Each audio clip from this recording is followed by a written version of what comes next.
American Redact has some more information, so I'm curious to see what American Redact has got, what he's heard, what he's been told through the grapevine, and yeah, let's see what I go on. American Redact. Let's see. What's it called? Whistleblower drops new evidence on Brendan Schaub's lawsuit. I'm really curious to see what this is about. Let's fucking go.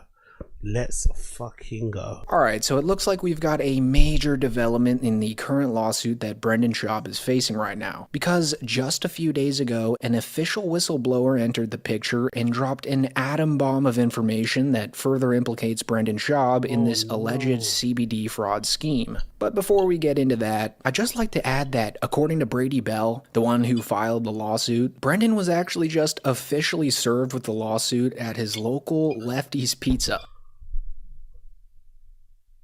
No way. No.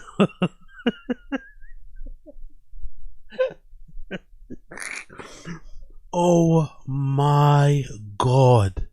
How embarrassing. How utterly embarrassing. Oh my God. He was sat in this restaurant with his family, enjoying a nice Napolitan. What did they serve there? What did they serve at Lefty's Pizza Kitchen? Oh, Brendan, how embarrassing. Lefty's, what's that? Lefty's Pizza Kitchen, Texas. Is it Napolitan pieces? I'm assuming, right? Maybe it's this one. Maybe it's the first one. Let's check that first one. Is it the one? Yeah, it might be the ones. I checked by. I'm just trying to check to see if the windows are the same. I think it might be the one, isn't it? Menu. Let's check some of the photos. What do they serve here? Thin crust, deep crust pizzas. Looks pretty decent, isn't it? What you guys think in the stream chat? Does it not look bad? Some deep dish, some decent salads. Picture of the toilet there in case you want to know what the toilet looks like. Yeah, some decent pizzas. I'm not gonna lie. Would you call this deep dish? Would you call that a deep dish pizza? It's not super deep, but I guess it's deep. It looks fucking good though, isn't it? Look at the dessert. Yummy, bro. Yummy. I would demolish that. I'm not gonna lie, it's not the worst place to get served. Not the worst place to get served. I'm not gonna lie. If you're gonna get served, yes you're gonna be with your kids, like this person, right? You might be there with your kids, but at least you're eating some great food. At least you're eating some great food. Oh, by the way, I know you guys have it a lot in America. This is quite common, but I fucking love bars. I love bars like this. I remember when I went to LA. I forgot where it was. I remember when I went to LA, and what was that? That might be like 2018, right? A long time ago. I stumbled into this bar that was a karaoke bar. I remember it being like blue lit, like blue, dimly lit, but like blue lights and shit, like in terms of, you know, in the space. And they had these screens up above the bar. So the bar was like an island and you could sit down and drink at the bar, and they had these screens above the bar. So some of the screens showed the lyrics of the karaoke song, but some of the screens showed sports. So you could just sit there, grab a burger, drink, and just eat and watch sports or laugh at the people singing on stage. I was like, brother, man, like honestly, Americans, you guys know how to do bars really well. It was so cozy. I sat there the whole night. Drinking fucking, I think pints of PBR, whatever it was, and just watching stuff on TV and just talking to the bartenders, talking to people who go on stage. It was such a vibe. So every time I see these screens like this, suspended, you know, up on the wall, there up above, it reminds me of that bar I went to, man. Like, I wish I remember the name of that LA bar. I think it's quite a popular one as well. It was somewhere in LA. It was like a blue karaoke one that everyone went to. But yeah, this place looks fucking delicious. I'm not going to lie. Oh, they also do a thing where they allow the kids to make it.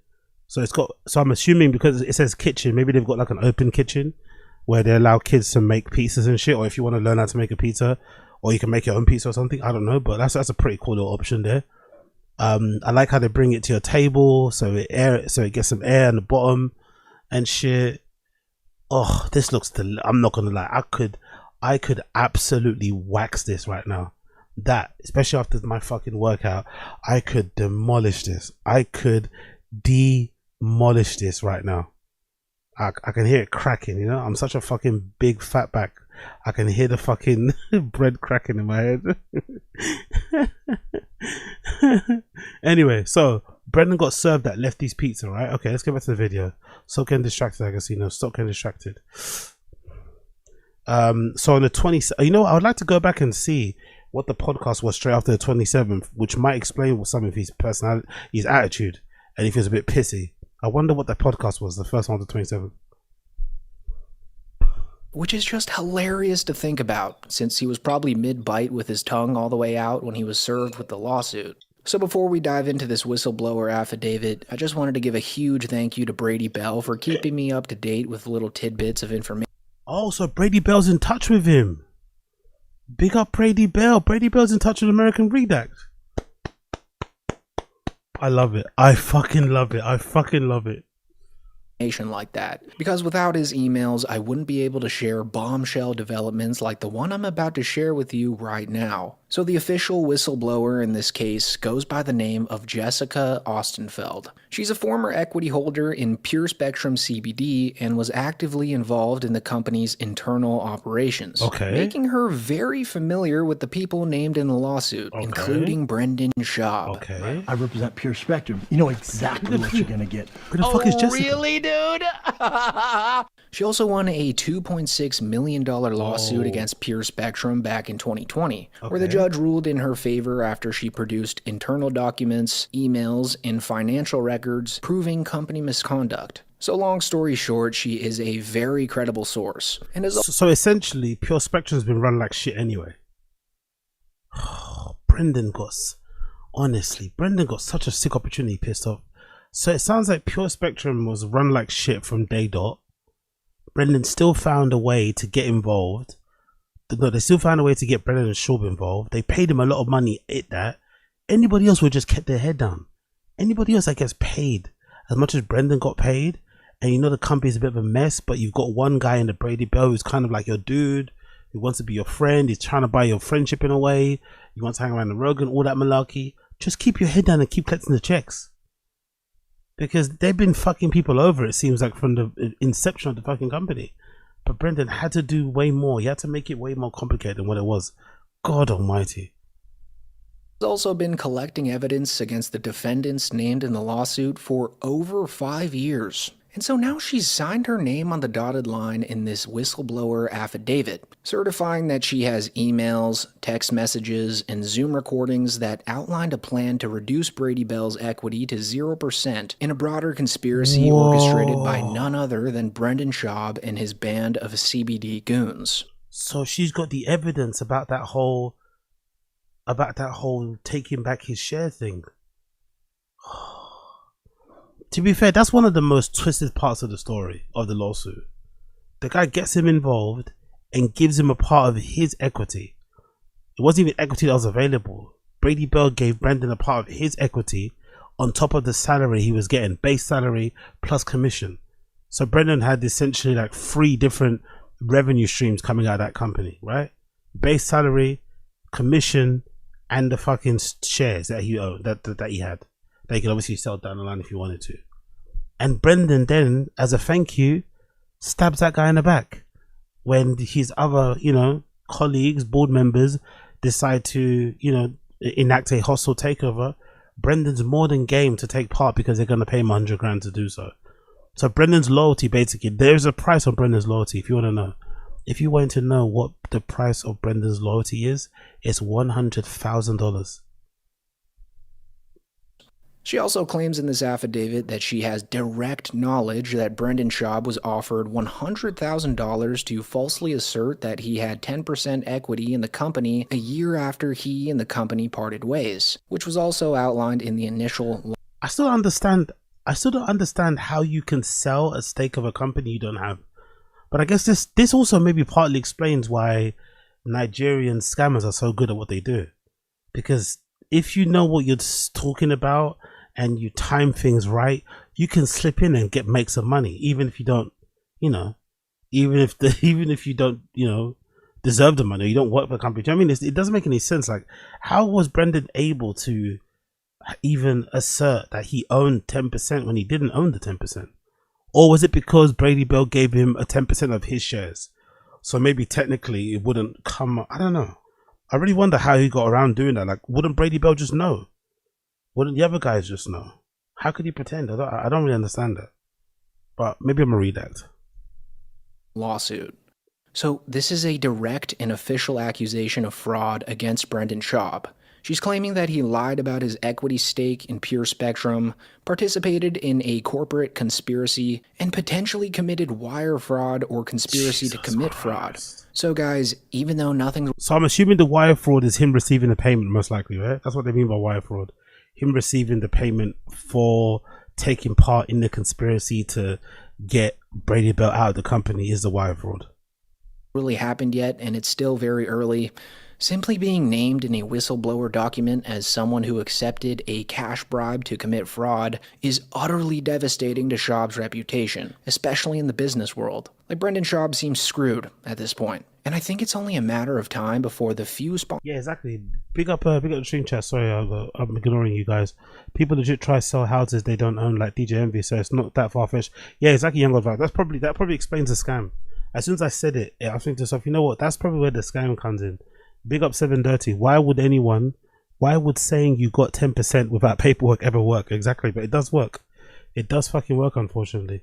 And if you're clever with Photoshop and shit, and you send things certain way, you've got fucking letter-headed paper, you know, there's some things that you can do. Sponsorships he has left part ways with him. Austenfeld's reason to come out as a whistleblower in this lawsuit was because she was initially intended by Peter Moore, Brendan Schaub, and all the other guys to be involved in this hostile takeover to vote Brady Bell off the team, since she was already deeply involved in Pure Spectrum while this was all going down. But since she shockingly has, you know, morals, she instead gave all of her 300 pages of evidence to Brady Bell to help him in the lawsuit, and is now presenting herself as a whistleblower in exchange to be recognized as a material witness and a co-victim, instead of being mistaken as a participant in this fraud scheme. So I'm assuming she wants to get off, basically. She doesn't want to get fined. So she's snitching on everybody. So he can't ever deny that this didn't happen, this has been blown out of proportion. A person that's involved in the conspiracy, a person that has intimate knowledge of what went down, is now basically cooperating with the court in order to, you know, make sure that they get off lightly. So he can never say that he doesn't know, this isn't true. You can't spin it and lie, basically. Jesus Christ.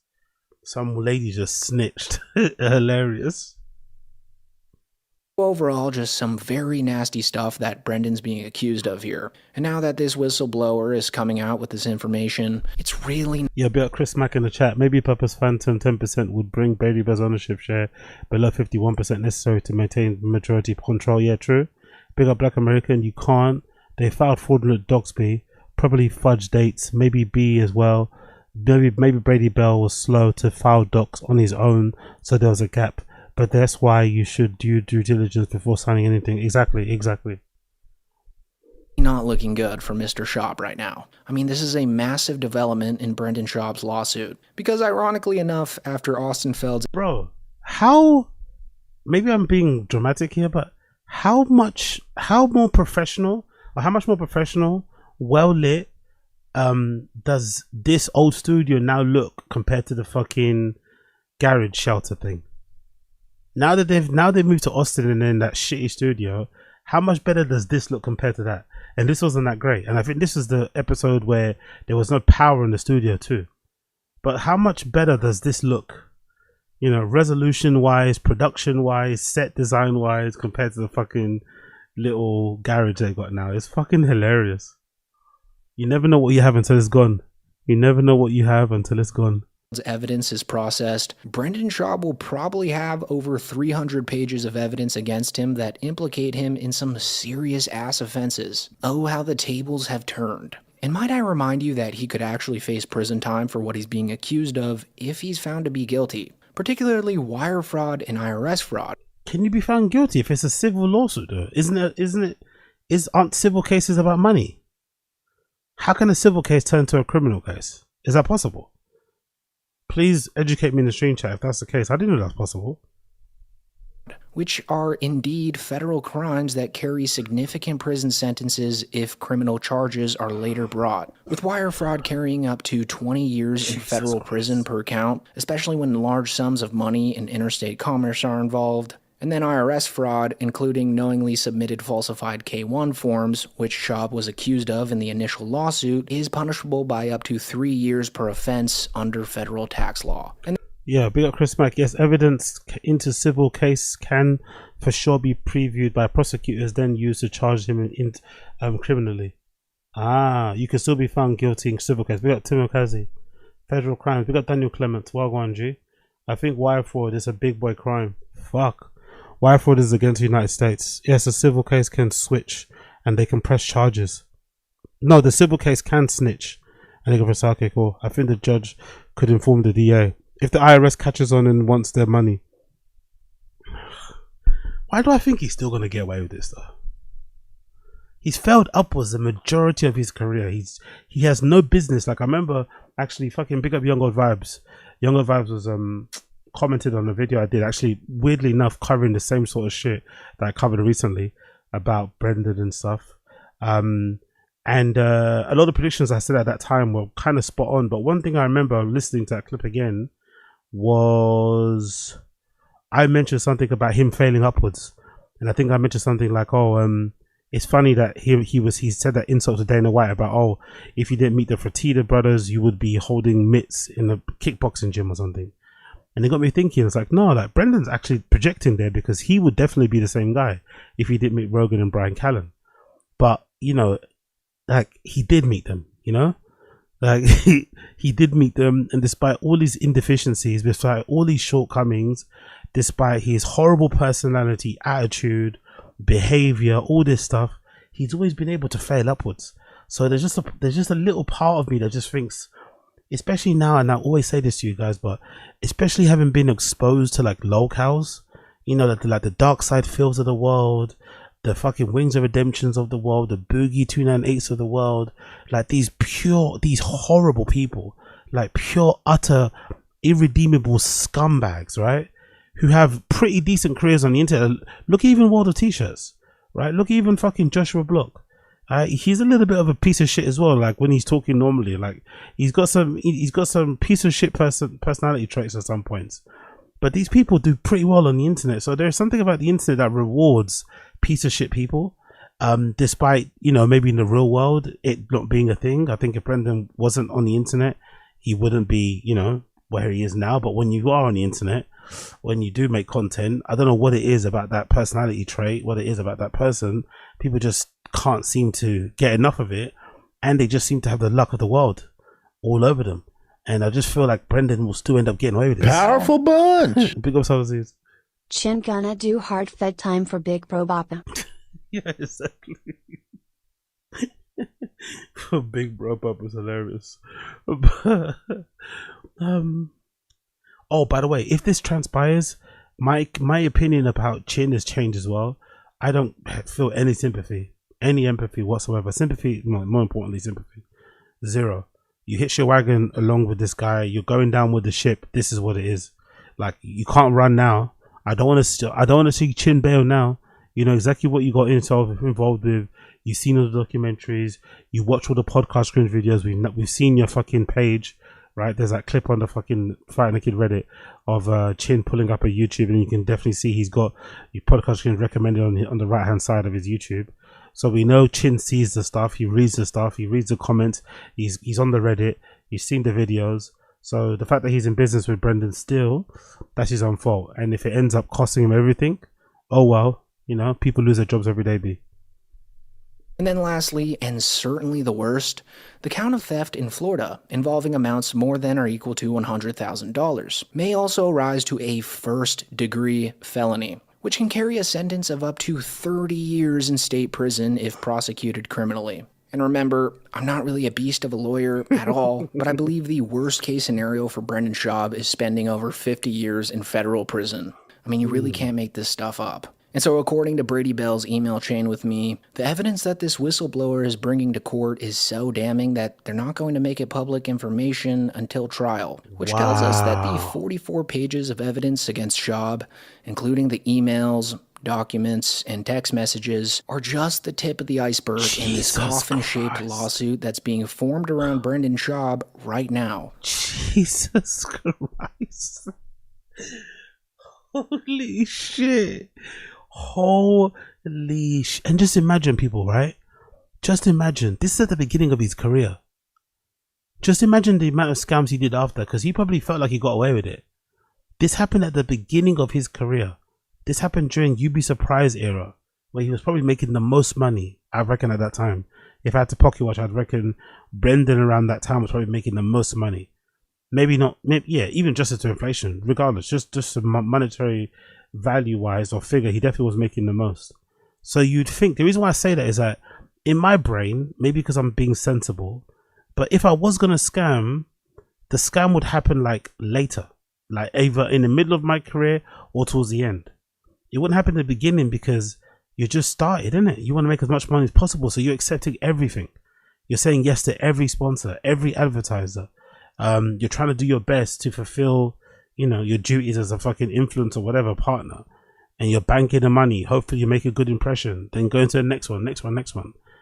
Maybe this is a scam that you run to in the middle of your career, end of your career, when you're a bit jaded, you know, for lack of a better term, and you're not really feeling anymore. You're, you know, whatever, you got money coming in from other places, so you don't really care if you do it well or don't do it well, or if they pay or they don't pay you. But Brendan was doing this scam at the beginning of his career. So can you imagine how much this scam must have emboldened him? How much it must have given him courage? How much it must have given him confidence to then continue on? And, you know, because I'm sure Brendan's one of those type of people who does like a proper douchebag. He'll treat two people badly, then one person well. Two people badly, one person well, and so on and so forth. So that he has like a weird breadcrumb trail of people who have like conflicting opinions of him, but the ones that love him, the ones that don't. But he continuously does that, so, you know, keep everyone on their toes. But this is a crazy development, man. Crazy fucking development. Also, according to Bell, this case is only the beginning. He's already filed 2 additional federal lawsuits against former executives at Pure Spectrum, and says that a 4th case, potentially a Rico case, is being prepared with a major West Palm Beach law. Excuse me? Excuse me? There will be one more federal case involving Brendan, and the key orchestrator is filed within 3 weeks. This will be a Rico case.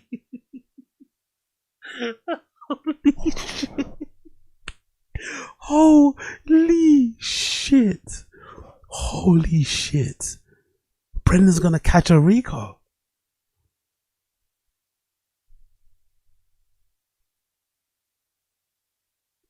You know what's funny about this? Like, it's not surprising, is it? In a weird way. Like, he's that much of a piece of shit. We're not surprised. Like, somebody as horrible as him should probably catch a Rico. But it's just the way he's catching it that is fucking crazy. Like, it kind of doesn't surprise me, but it kind of does. And this has happened at the worst possible time, innit? All his influence has gone. Clout has gone. You know, celebrity, you know, friends have gone in high places. He's not making as much money as he once was. He's just moved his family to another state. Yes, he sold a house, but moving a house to another state, even though it's the same country, it's still going to cost a bit of money. You have to get yourself, you know, you have to get yourself on your feet. You know what? I'm curious more to see. Thinking about it, I want to see what Brian Callen does. I want to see what that sniveling, spineless, fucking old, wrinkly man does. That's what I'm curious to see. What does Brian Callen do? Does Brian Callen slither away? Does Brian Callen like scuttle away into the dark?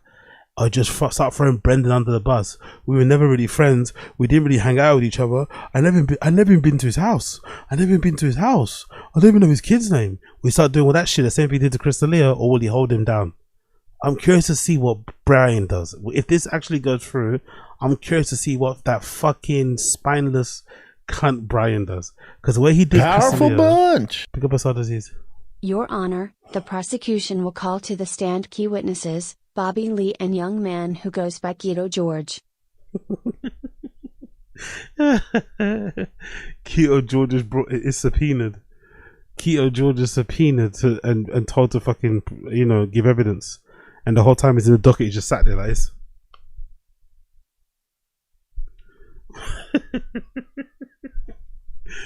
Big up Keto George, man. Jack. Wow. Rico. Brendan.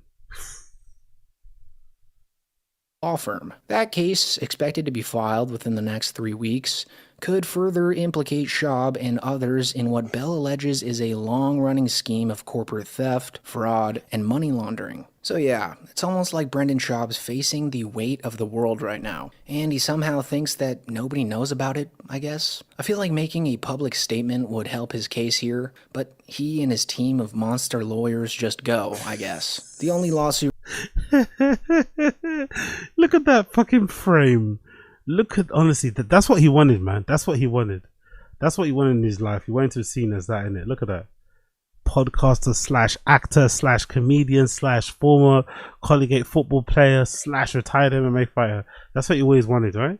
But look at this next frame where he's sitting in a fucking green room somewhere of a comedy club. Here, but he and his team... Look at that. Surrounded by pictures of all the greats. All the greats have come before him. Oh.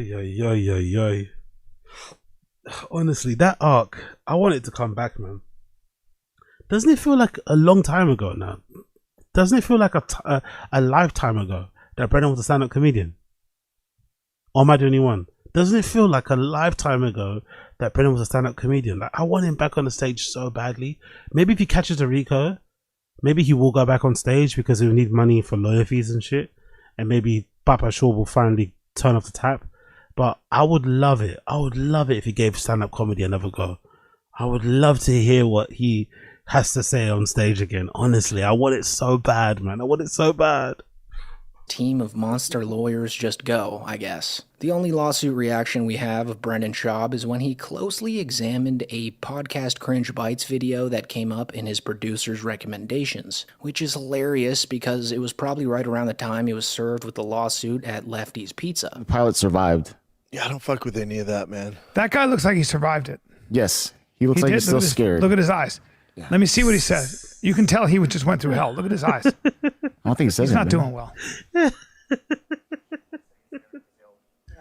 The face doesn't hide, innit? The grimace, and the face doesn't hide your emotions. And he's not got a good poker face anyway. Brendan definitely doesn't have a good poker face. He definitely doesn't want to have a good poker face. That was brilliant. Look at him trying to process what was on that screen there. Scared. Look at his eyes. Yeah. Let me see what he says. You can tell he just went through hell. Look at his eyes. I don't think he says he's not doing well. Yeah, absolutely terrifying. Thank you for that, Reed. Yeah, he has crazy eyes. That's terrible. No, he's not the guy. He just has weird eyes. Now, yeah, I have no interest. I don't want to plummet from the sky. I mean, just look at his face here. It looks like the face of a man who's been lying for so many years unchecked that now that he's being sued for being an alleged conniving criminal, it's almost like he can't believe that it's true. Brendan, the thick boy umpire you built will probably come crashing down. And Again, like, most of the time, like, I don't know if you guys agree, but this is a really fucked up, logic and justification. But when I was younger, right, and we were all running scams and trying to make money, mostly to weirdly enough, it's kind of bittersweet and sad, really.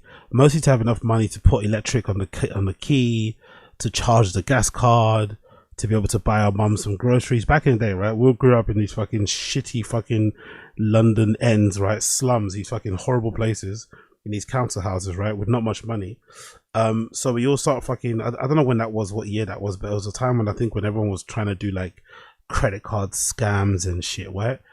Most of the time, like you had this feeling like, oh, if you were robbing from like a corporation or something, it was somehow justified, right? You wouldn't try and do it to like a small business. You wouldn't try and do it to an individual. You always try and go for like these big corporate companies, and you'd kind of feel as if you were like Robin Hood, right? But there was also something about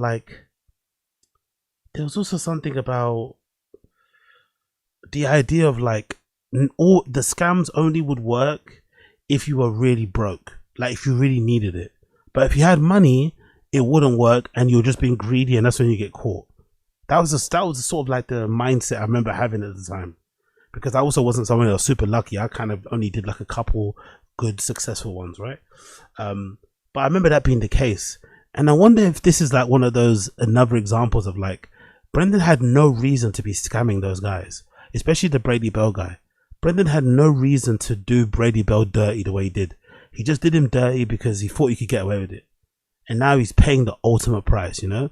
Like, if he just would have done his job and posted the fucking Instagram stories, let Brady Bell come on TFATK and talk about founding a company and running 7 miles and cold plunges and all this ayahuasca shit, right?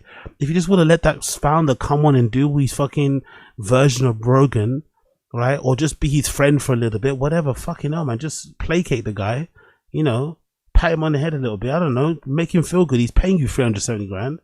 Everything would have been perfectly okay, but he just couldn't stop himself from being a piece of shit, and now he's paying the ultimate price. It's pretty poetic in a way. Mr. P. Cringe and others, we're all going to report on it until it's beaten into the ground. These are just the facts, B. And I'd also like to point out that the only reason Brady Bell was introduced to Brendan Schaub was because of the CEO of Onnit, one of Joe Rogan's closest long-term sponsors.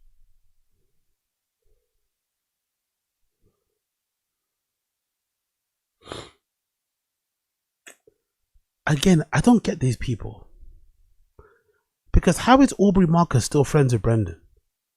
Effectively, Brendan fucked up one of his contacts.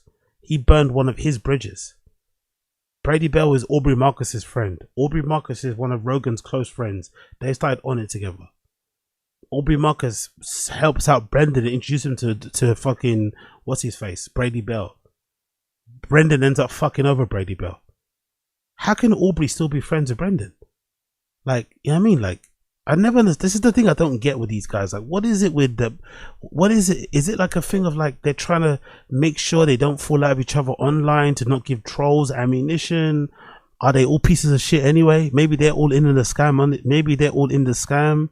Was Aubrey Marcus aware that Brendan was scamming Brady Bell, and maybe allegedly Brendan was, you know, giving Aubrey Marcus a piece of whatever he got from Pure Spectrum?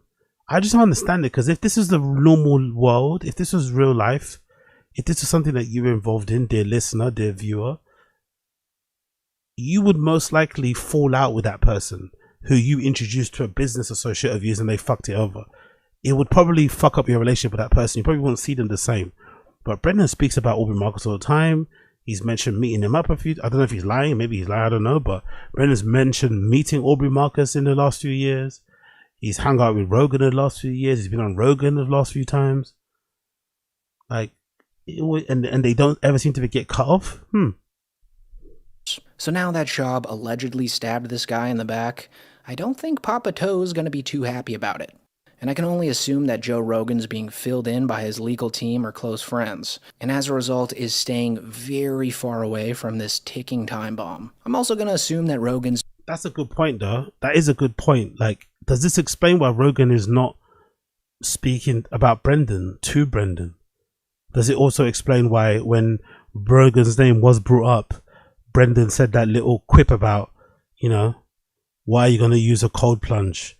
Because you did like an hour of kettlebell swings or something, right? And Callum's face was like, oh, do you know what I mean? I wonder if Rogan is purposely avoiding Brendan because he got word from Aubrey Marcus or somebody connected with Brady Bell, or even Brady Bell himself directly, that he's suing Brendan. Is that why he's stayed far away from him? Maybe there is. Maybe what I said earlier is complete nonsense. And maybe these guys are finally starting to cut off Brendan, like, legitimately. Maybe this is what we're seeing now. Which is why TFATK has had what? Mike Catherwood and fucking Tim Kennedy rotating as co-hosts, and nobody else really since they moved to Austin, Texas. Is not responding to any of Brendan's daily calls or texts, because Brendan Schaub seemed to sneak diss Rogan on his recent podcast, talking about how ice baths are stupid and aren't needed if you just do workouts with kettlebells. American, read that. Great minds think alike, brother. Things that Joe Rogan preaches about nonstop. Pretty personal stuff. You're just not built. I'm addicted to nicotine. You're not built. You're not built for the cold, though. That's not your thing. Why are you doing it? I'm not built for the cold. I never do cold plunges. I don't get anybody who does it unless you're a professional athlete. Oh, do you have so much inflammation from your kettlebell workouts? Yeah. Pro athletes, I get it, dude. Sure. You working out an hour a day? You think you need a cold tub? 40 minutes. Brian's a snake in it. I don't know. I just feel snake bite. I just know this guy's gonna run. I just know this. If that Rico gets filed and that goes down, this guy is gonna do a fucking runner. He's gonna grab his flip flops and he's gonna sprint as fast as he can back to fucking Callan Show Studios. There'll be no more TFATK. He'll be done with it so fucking fast. I've just got a feeling this Brian Callen guy is gonna fucking ditch Brendan so fucking fast. As unlikable as Brendan Schaub is, though, this might be the most accurate thing that he said about Joe Rogan's ice bath habits. But apart from that, I think that it's pretty telling that there may be some trouble in paradise in Austin, Texas. So overall, guys, just to sum it up, what we're looking at here is probably the most damaging development in Brendan Schaub's lawsuit so far. Jessica Austenfeld coming forward as a whistleblower completely shifts the momentum of this case. Not only has she already won a $2.6 million judgment against Pure Spectrum's... Let me read that quickly. I'm a prevailing judgment accreditor with 2 Colorado District Court judgments entered in my favor against Pure Spectrum et al., totaling $2.6 million plus accrued interest. 14. I personally reviewed and retained internal communications, including emails, text messages, and Zoom recordings, confirming that Peter Moore, while acting as legal counsel, prepared and circulated fraudulent financial statements. On one such memo dated January 28, 2022, outlined a plan to reduce Mr. Bell's equity to zero and was part of the broader conspiracy orchestrated by Moore, Hooter, and Schaub, Wood, and Burgess. Fucking hell, Brendan. CBD, but now she's supplying Brady Bell with over 300 pages of evidence, email. I voluntarily contacted Mr. Bell and provided him with internal text and email correspondence, Zoom recordings with Big Peter Moore, Daniel Hurter, and Brock Wood, financial records, altered ownership tables, and documents showing tax fraud and concealed liabilities. Jesus Christ, tax fraud, wire fraud, like, ay. Internal documents, Zoom call recordings, tax records, all the ammo needed for Mr. Bell to win this battle. And Brendan Schaub is being directly named as someone who took a... I have direct knowledge that Brendan was offered $100,000 by Daniel Hurter and encouraged by Peter Moore to falsely assert he retained equity in Pure Spectrum so that he could vote for Mr. Bell's removal. Honestly, bro, that guy brought you in. Mr. Bell brings you in, gives you an inflated fee, gives you fucking a part of his equity, and then many months later you're involved in voting him off the board, voting him out. He probably deserves that. That's probably his karma for that alone. I just can't get past that alone. That guy helped him out with the fucking review bombing thing on fucking IMDb, and this is how you thank him. 6-figure payout to lie about his ownership in the company, which is a clear accusation of fraud, and it lines up perfectly with the claims. Like even that IMDb thing, right? Powerful bunch. Big up Posada disease. Oh, so the jury says I'm guilty? That's your takeaway? Nope, not in any facet. What are you gonna do, judge? Volume prison me? I'll take my sentence unscathed with a Diet Coke.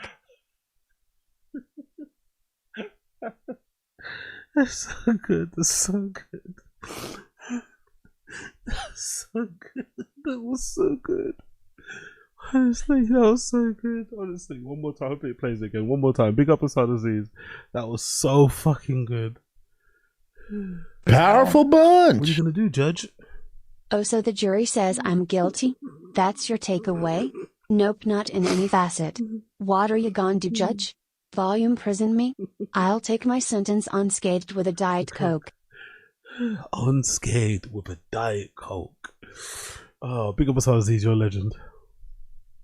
Bell made in the original complaint. So from a legal standpoint, this is a disaster. Wire fraud alone carries up to 20 years in federal prison per count. IRS Jesus fraud carries 3 years per falsified document. And then theft in Florida over $100,000 can hit 30 years if it escalates to a criminal case. So all those charges are now floating just a few steps away from Schaub if this ends up in the hands of a federal prosecutor. And based on how airtight Austin Feld's affidavit is, that possibility isn't far-fetched at all. Brady Bell also explained to me in his emails that this is not the final wave. 2 more federal lawsuits have already been filed, Jesus and a 4th Christ. one, potentially a Rico case. Jesus If Schaub's Christ. name shows up in that filing, which it probably will, it's game over.